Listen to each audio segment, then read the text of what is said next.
मन देई शुणु आज्ञा राशन कार्ड धारी जरूरी खबर प्राय 40,000 कार्ड रुद्ध कले सरकार एवं आउ मिलबनी मागणा डाली चाउल बोली कहिसंती। राशन कार्ड धारी जड़ित बड़ खबर एवं सामना को आसी गोटे किंबा दुईटी नुहे बरं 40,000 कार्ड बातिल होईछि। जांच समय सरकार एही निष्पत्ति नेइछंती।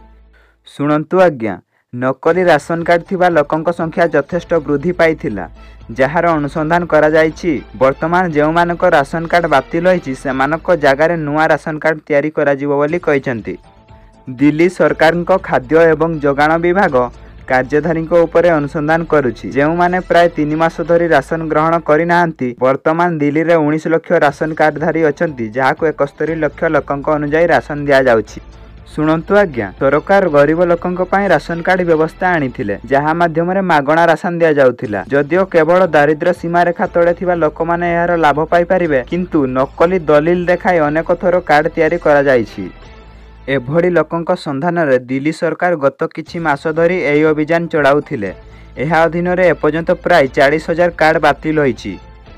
वास्तव में जोठारे राशन दि जाउथिला बायोमेट्रिक सिस्टम संस्थापित होइथिला। एथिरे जेउ माने राशन नेउछंती सेमानक संपूर्ण विवरणी दिया जायछि। एहा परे राशन चोरी करथिबा लोकंक संख्या रे ह्रास घटिछि। सेबेठारु अनेक कार्डधारी माने राशन संग्रह करबाकू आसी नथिले।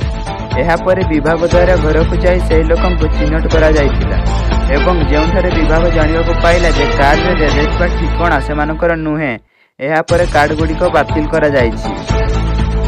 एमिति किछि लोक थिले जो माने 2020-21 मसिया कोरोना समय निज ग्राम को फेरी नथिले जहा पर से माने परे फेरी थिले।